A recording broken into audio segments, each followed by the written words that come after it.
What if I told you that women don't choose the most handsome, or the richest, or even the most attentive? What truly attracts them is hidden, encoded in signals you don't even notice.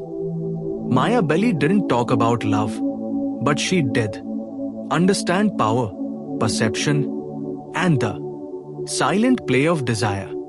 Today we are going to discover how women secretly decide who enters their world and who will never have a chance. Women don't choose like men. While many believe that being attractive, successful, or thoughtful is enough, the truth is much more complex and more instinctive. A woman's choice happens on a subconscious, emotional, even animal level. It's not about what you say, but what you project. It's not about how much you have, but how you move in the world. In The Prince, Machiavelli never talked about relationships, but he did understand power. And in the game of desire, power is silent. He said, "Fortune is a woman, and if you want to dominate her, you must treat her boldly." That phrase, as ancient as it is accurate, applies to the modern game of love, because fortune is not only fate, it is also feminine energy, unstable, unpredictable, intuitive. So how does a woman choose? The answer: she senses whether she can surrender to you without losing herself. And that changes everything. A woman doesn't look for a perfect man. She looks for someone who will give her permission, energetically speaking, to let go of control. Not for him to dominate her with brute force, but for his presence to convince her that she no longer has to be in defense mode. We live in a time where many women have had to become their own protectors. They became independent, self-sufficient. But that doesn't mean they don't want to relax into their femininity. It just means they'll only do so in front of a man who inspires confidence in his emotional leadership. And this is where most men fail. They confuse sensitivity with weakness. They confuse presence with passivity. They believe that being good is enough when in reality, what she's looking for is something much more difficult. A calm that commands respect. Imagine this scene. There's chaos, pressure, stress. You don't scream. You don't run. You don't react like a scared child. You breathe, think, and act strategically. That energy, that calm in the midst of a fire, screams to her nervous system, "I'm safe with you." And you don't say it. You ignore them. That's the first filter. Before thinking about whether she likes you physically, before talking about chemistry, she observes, without knowing she's doing so, whether she can let go of controlling everything when she's with you. And what does letting go of control mean? It means you can relax. You don't need to protect yourself. You don't have to emotionally lead the relationship. You hold the space. You set the tone. You are the focus, not the ornament. Many people talk about masculinity as something external. Muscles, a deep voice, money, but that's just a mask. True masculine energy, the one that attracts a woman deep inside, is the ability to remain firm and present in the face of uncertainty. As Machiavelli would say, power isn't begged, it's transmitted. Now, here's a key concept. Attention isn't attraction, and attraction isn't selection. A woman can give you attention without feeling attraction. You can be attracted without choosing you, because choice happens when her instinct says, "With him, yes." And when does she say that? When you don't need to convince her, when you don't ask for validation, when you're so connected to yourself, to your purpose, to your energy, that her logical mind is out of the picture. Only her body, her instinct, her emotion remain. And that's exactly what Machiavelli would understand as a tactical advantage. Winning without fighting. The man who is desperate to prove his worth ends up losing power. The man who knows who he is and isn't afraid of losing ironically becomes irresistible because he doesn't compete, beg, or negotiate with his self-esteem. And that's magnetic to feminine energy. In short, the first secret rule behind how woman chooses her man isn't what you do, but how you do it without losing emotional control. Calmness, direction, and internal leadership aren't seen. They're felt, and she feels it all, even before you speak. There's an uncomfortable truth that many men still don't understand. What's most attractive isn't always what's shown, but what's hidden. We live in an age of overexposure. Photos, stories, likes, 10-minute audio clips, where everyone wants to be understood. But desire isn't fueled by understanding. It's fueled by tension, by doubt, by unanswered questions.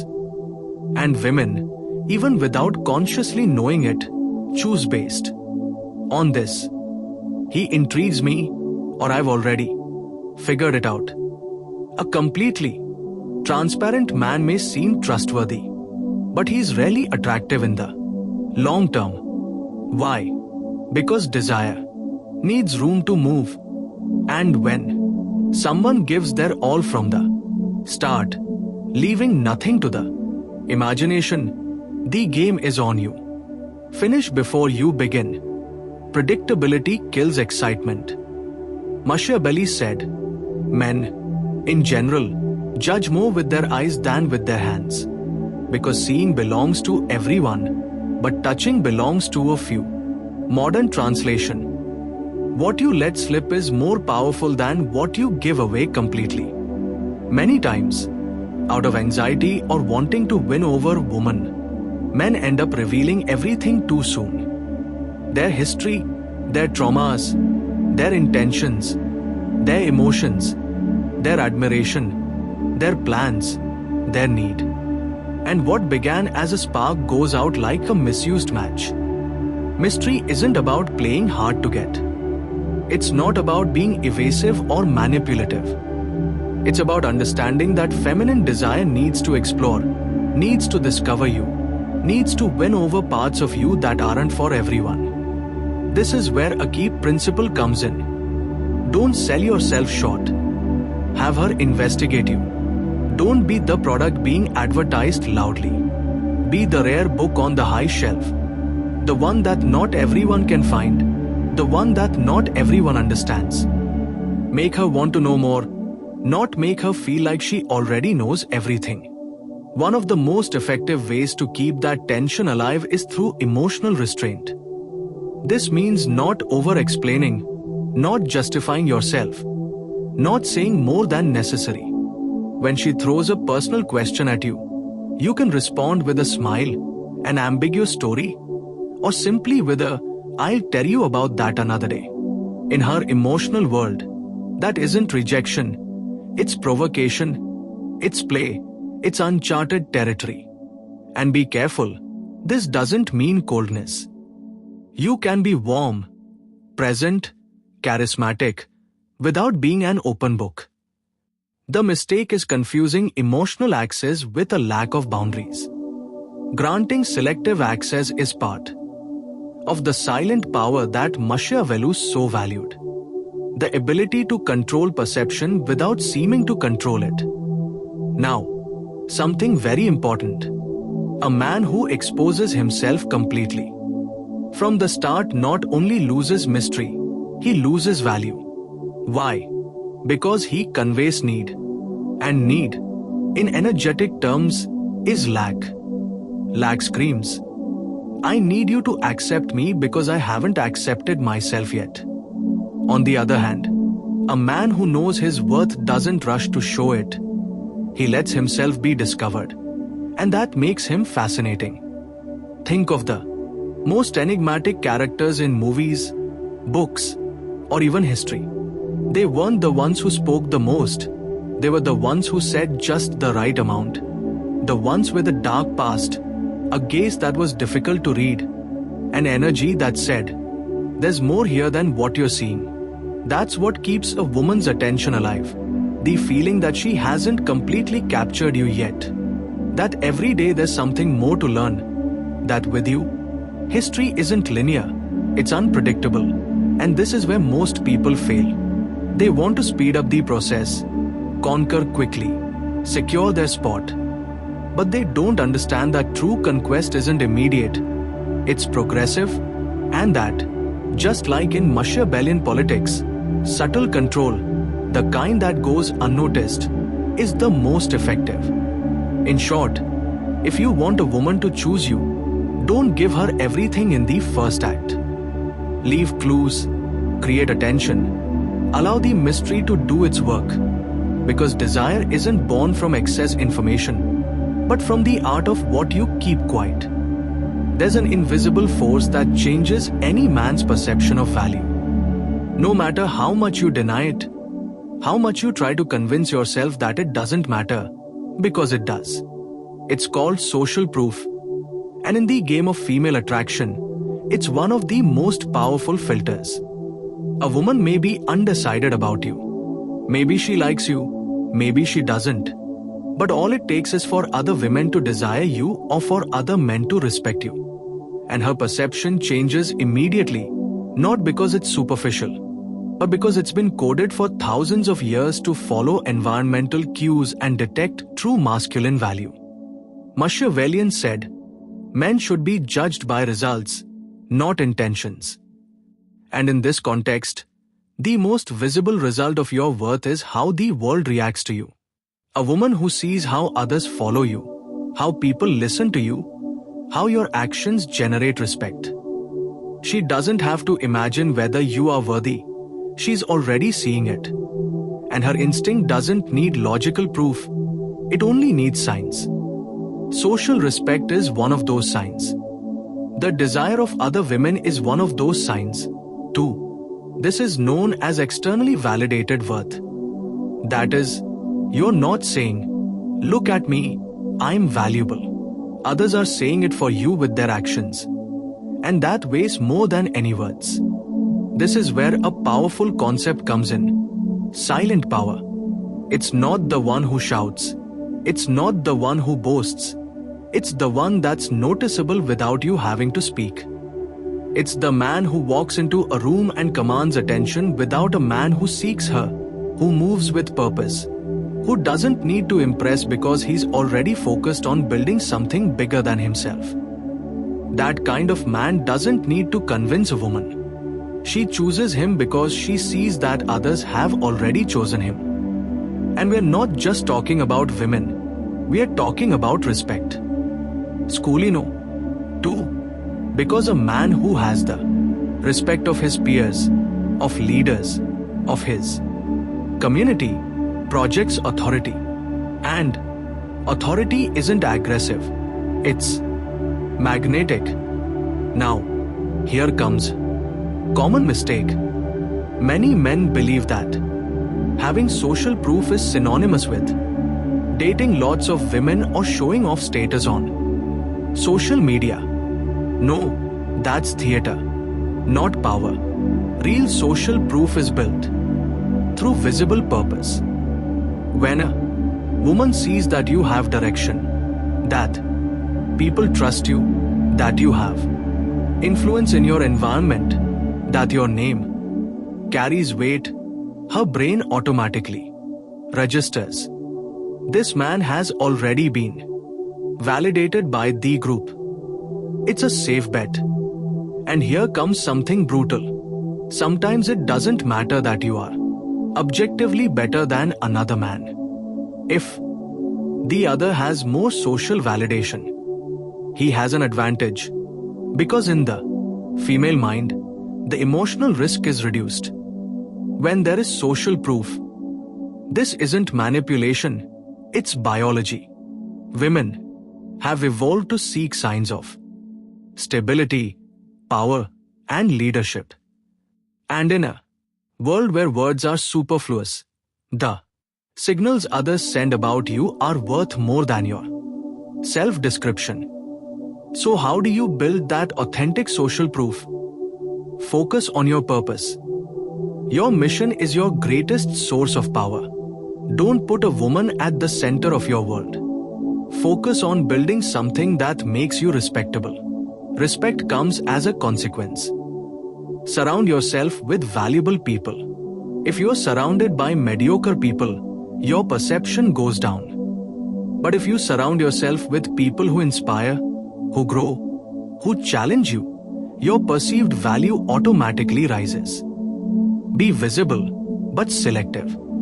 You don't need to share everything you do. Just make sure that what is seen of you is consistent with the man you're building. Don't seek female validation. The man who is validated by many women and doesn't seek to please any of them projects power because he shows that he is the one who chooses, not the one who begs to be chosen. At this point, the game changes.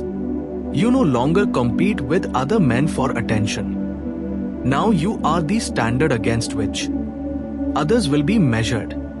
And that, from a Machiavellian point of view, is the true strategy. Create a position where you don't need to fight, where others fight to enter your world. In short, if you want a woman to choose you effortlessly, make sure others have done so before. Let your life speak for you.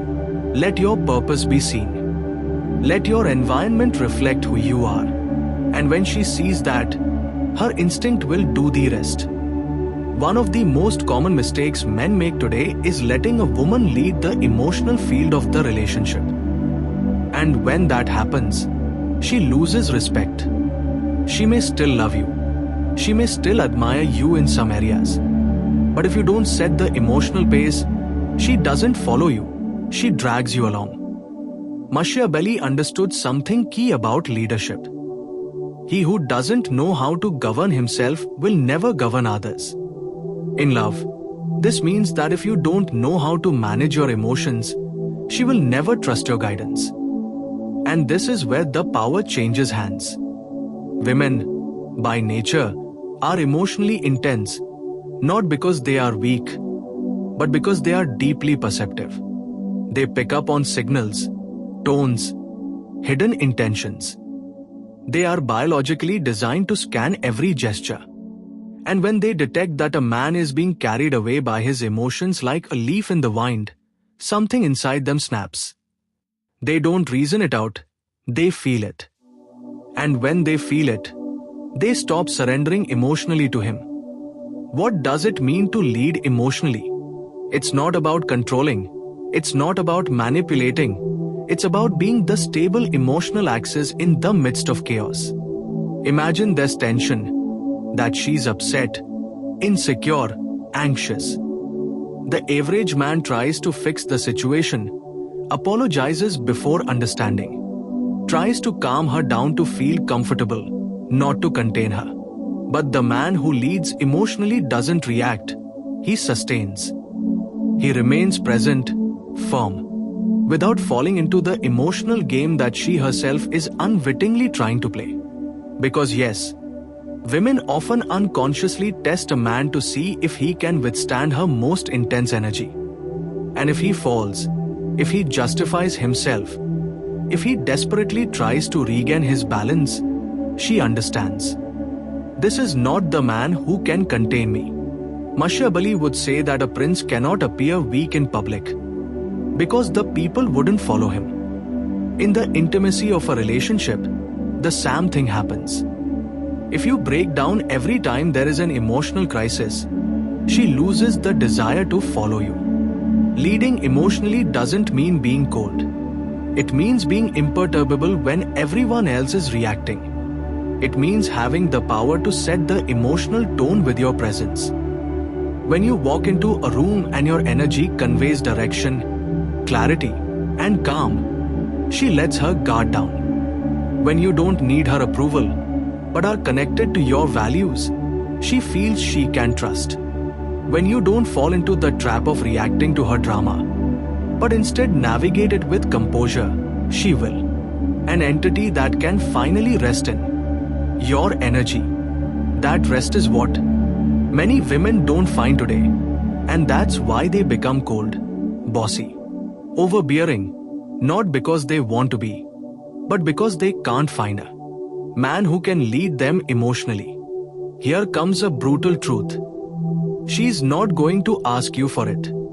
He's not going to say, please, take the emotional lead in this relationship. He's just going to test, escalate, provoke. And you have two options. You react and lose power. You hold on and increase your value in his eyes. But be careful. Holding on isn't putting up with anything. It's setting boundaries calmly, not angrily. I mean, here's the line. And if you cross it, I'm leaving. Not because I hate you, but because I respect myself. That kind of serene detachment not only commands respect, it provokes desire. Because when a man can leave, but chooses to stay, he does so out of abundance. And the woman knows it. She knows that he's not there out of necessity, but by choice. In Machiavellian terms, that's the purest power, having control without needing to impose it. Not having to shout that you're the leader, just act like it and make others feel it. In short, if you want a woman to choose you, not just once, but every day, become her emotional leader. Be the man who doesn't need to control because he masters his own inner world. Be her calm, her structure, her refuge, but only if she also respects your energy. And remember, you don't lead from necessity, you lead from solidity, from strategic silence, from the firm center that never breaks, even if everything around you trembles. Women don't choose with logic, they choose with energy. And you, what energy are you projecting? Stop chasing approval. Start building presence, purpose, and emotional power. Don't wait to be chosen. Become the man others respect and that they can't ignore. If this resonated with you, subscribe, share this video with a brother who needs to hear this. And remember, the man who dominates his inner world, dominates the outer world. See you in the next episode.